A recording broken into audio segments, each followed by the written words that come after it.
श्रद्धाशील बंधुओं एवं श्रद्धाशील बहनों, आपके सम्मुख श्री भगवती सूत्र की एक चर्चा दुष्प्रतिकार चल रही है। दुष्प्रतिकार शब्द को लेकर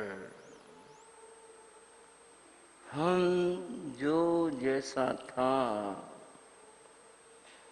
विचार विमर्श कर चुके हैं। अब हमारे सामने वे जो तीन दुष्प्रतिकार हैं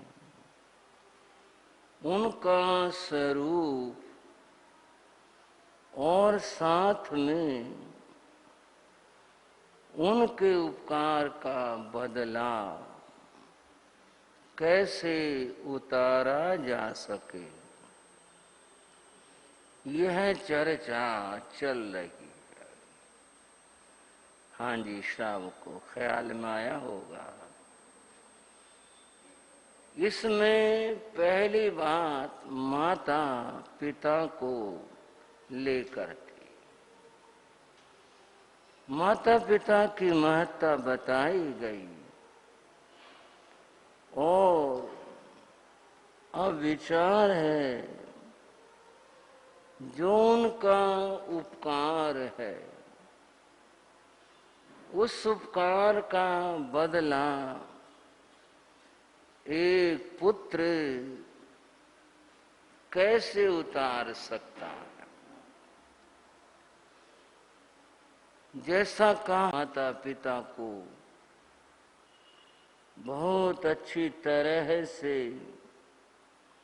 रखता है, सेवा शुश्रूषा करता है,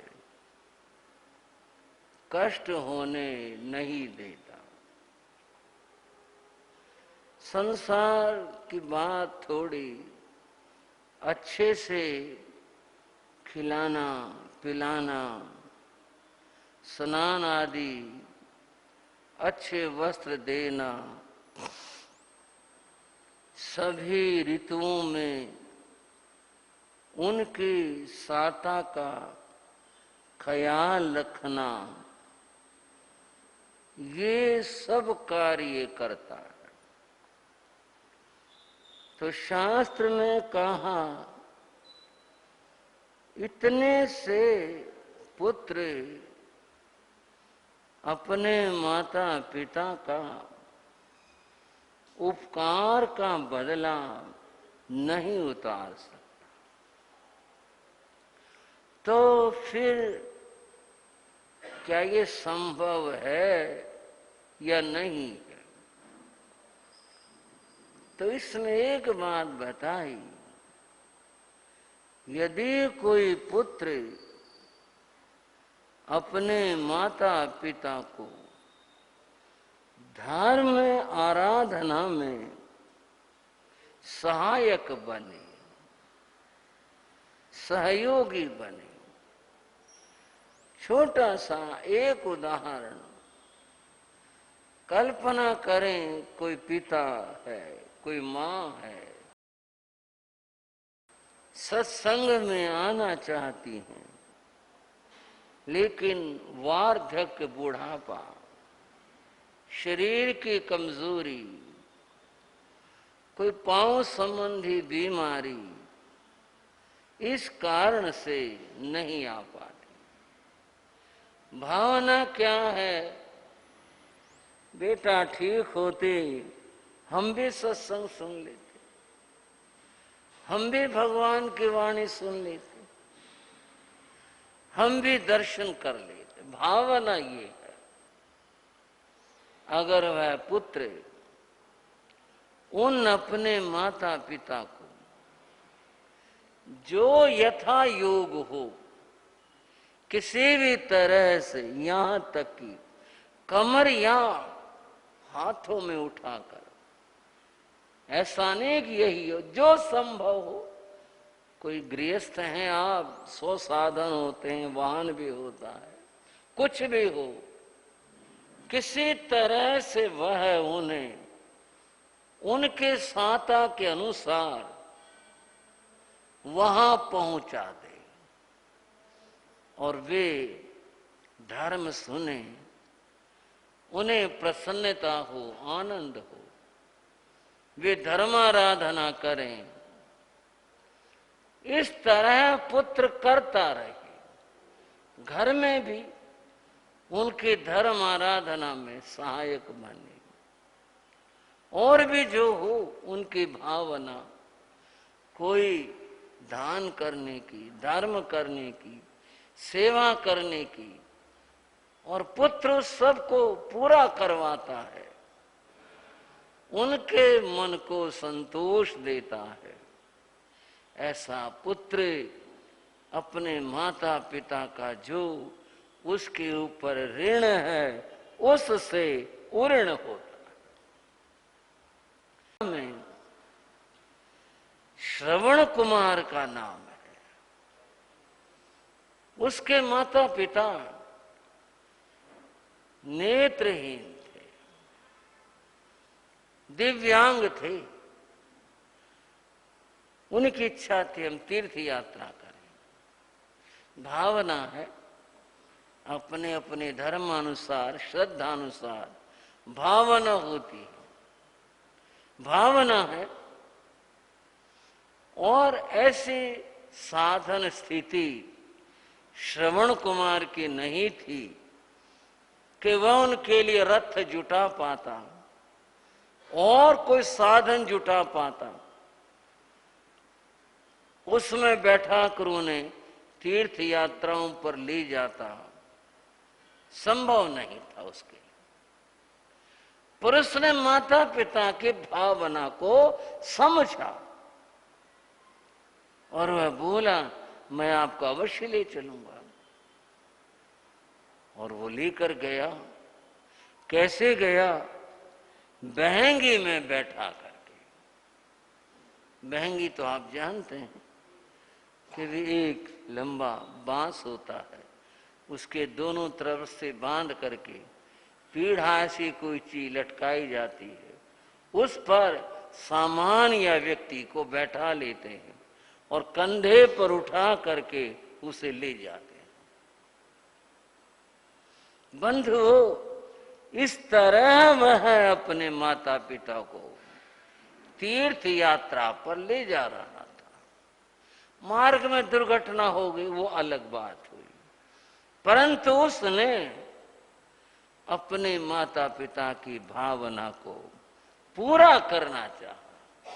तो यह है माता पिता के उस महान उपकार का, उन्हें धर्म सहाय बन करके, धर्म में सहयोगी बन करके उस उपकार का बदला देने की बात है। श्रवण कुमार एक जमाने में हुआ, रामायण काल में हुआ, परंतु जिनकी भावना होती है ऐसे ढूंढे से आज भी श्रवण कुमार मिल जाते हैं और देखने में आ जाते हैं। आपको श्रवण कुमार की बात वर्तमान युग के साथ जोड़कर बता रहा हूं। ऐसा तो नहीं समझना मैं शास्त्र की बात के अतिरिक्त तो कुछ कहता हूं, कोशिश होती है आगम की बात की परिपुष्टि में ही कुछ बात कहूं। मेरे बाबा गुरुदेव थे योगी राज श्री राम जी लाल जी महाराज। एक बार श्रद्धा का परिचय दो। गुरुदेव योगी राज श्री राम जी लाल जी महाराज के। जब वे अपनी युवा अवस्था में थे, दीक्षा ले चुके थे, गुरु सेवा में थे। उनके गुरु रोहतक में विराजमान थे। रोहतक हरियाणा का पुराना जैन क्षेत्र है, पुराना शहर है, पहले से मोहस्थानक थी। वहां के श्रावक बहुत श्रद्धावान थे और हैं आज भी। वहां उनके गुरु विराजमान थे। उनके साथ और संत भी थे जो वयोवृद्ध थे, चलने में जिनके समर्थता थी, वहां थे। एक दिन के बाद संत बैठे थे और हमारे मेरे बाबा गुरु भी बैठे थे। अब वो तो उनके छोटे संत थे। उनके गुरु जी सुखीराम जी महाराज बोले, राम जी, वो अपने शिष्य को प्यार से राम जी कहते थे, राम जी क्या करें भाई, तबीयत अच्छी रहती नहीं, बिहार होता नहीं, कुछ वृद्धावस्था आ गई, नहीं तो हम भी घूम ही आते। उन्हें पूछा, गुरु महाराज कहाँ मन कर रहा घूमने का, कहाँ जाना चाह रहे हो? बोले यूं क्या गिनाने से होगा, अगर मैं गिना दूं तो क्या हम वहां चले जाएंगे? बोले कृपा तो करो, बताओ तो सही कहाँ जाना चाह रहे हो? गुरु महाराज सुखीराम जी बोले, जमुना पार गए बहुत दिन हो गए। उधर वाले इधर वालों को, हाँ जी, और इधर वाले उधर वालों को कहते हैं। ये तो पहले से चला आ रहा है। और बीच में एक बात आपको पता भी होगी, हमारे थे श्री भगत शिवचंद जी महाराज, वो यूं कहा करते, चार बातों का पता ही नहीं चलता ये कैसी और क्या है। और वो क्या कहते, एक तो जमुना पार, ये जमुना पार है कौन से, इधर वाली है उधर वाले, पता ही नहीं चलता।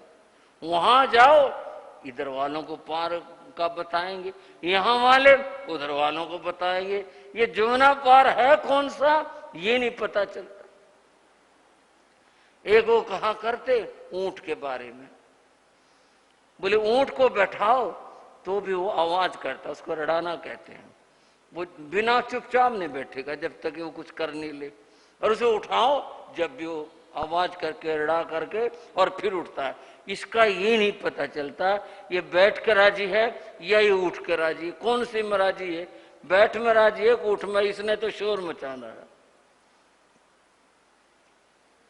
एक बात और कहा करते, बोले साधुओं के दया पालों का नहीं पता चलता, श्रावकों बोले किसी को बैठाना हो दया पालो भाई, किसी को कहना हो जाओ भाई दया पालो भाई, मौका देखो दया पालो। बोले या दया पालो बैठाने की है, रोकने की है, भेजने की है, या कौन सी है दया पालो? बोले हर बात में दया पालो भाई, बैठाना हो किसी को दया पालो भाई, बैठ जाओ, और दया पालो भाई जाओ भाई हमने अपने और काम करने। बोले ये दया पालो बैठाने की है, रोकने की है कि भेजने की है, इसका नहीं पता चलता आज तक, बस दया पालो दया पालो। और चौथी बात तो यूं कहा करते, ये जो बहनें हैं ना, जब अपने घर से ससुराल जाएंगी रो के जाएंगी, और जब आएंगी फिर रोएंगी। ये आकर राजी हैं कि जाकर राजी हैं ये नहीं पता चलता इनका। रोने से मतलब है जाएंगे रो के जाएंगे, आएंगे फिर आकर के रोएंगे, भाई जाकर राजी थे कि आकर राजी थी ये नहीं पता चलता, मामला क्या है। बात थी गुरु महाराज बोले सुखीराम जी भाई जमुना पार गए बहुत दिन हो गए।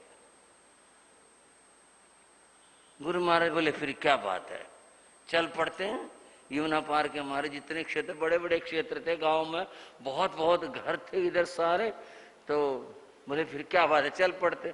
और बाहर तो जाए नहीं जाता राम जी, जमुना पार जाकर आएंगे। बोले आप चिंता क्यों करो, मैं ले चलूंगा। कुछ मनसा बना, बोले चलो। और केवल दो संत, श्री सुखीराम जी महाराज और उनके शिष्य गुरु जी, ये धीरे धीरे विहार करते हुए, पहले इधर से रास्ता था सोनीपत से गुन्नौर संभाल का से इधर से वो कच्चे पुल होते थे, इधर से चले गए, थोड़ा थोड़ा चलते थे। पहुंचे हिलवाड़ी गांव में, वहां श्री सुखीराम जी महाराज को बुखार हो गया। बुखार होने के बाद टाइफाइड हो गया। अब रुक गए वहां, टाइफाइड बहुत कमजोर हो गया शरीर, और पहले और कमजोर हो गया। धीरे धीरे बुखार उतरा, टाइफाइड ठीक हुआ, कमजोरी बहुत थी शरीर में। वैसे बात करते बोले राम जी देख क्या प्रसन्ना बनी, अच्छे भले संतों के साथ थे वहां सारे अपने, और हम दो यहाँ आ गए, हमें उनकी चिंता, उनको हमारी चिंता।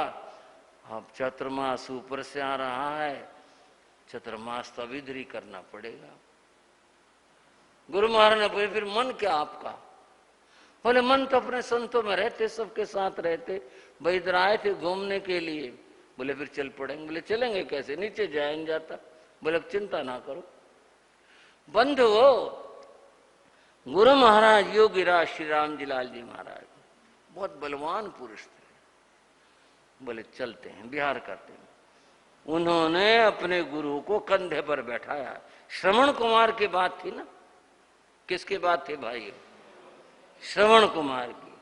और ये हर युग में कहीं न कहीं श्रवण कुमार प्रकट हो जाता, आज भी हो जाता है। उन्होंने कंधे पर बैठाया और अगला गांव जो भी था 4 कोस पे 5 कोस पे जहां भी था, रास्ते में एक जगह ना तो झोली बदले, ना भाई गुरु यहाँ बैठे थे इधर कर लो, ना कहीं रुक जाएं, बस चले और चले। और वहीं जाके जहाँ ठहरना था उस गांव में, वहां जाके रुके। बोले गुरु महाराज अब तो ले चलूंगा मैं। बोले भाई पूरा विश्वास हो गया अब तो मेरे को, तो सही ले चलेगा।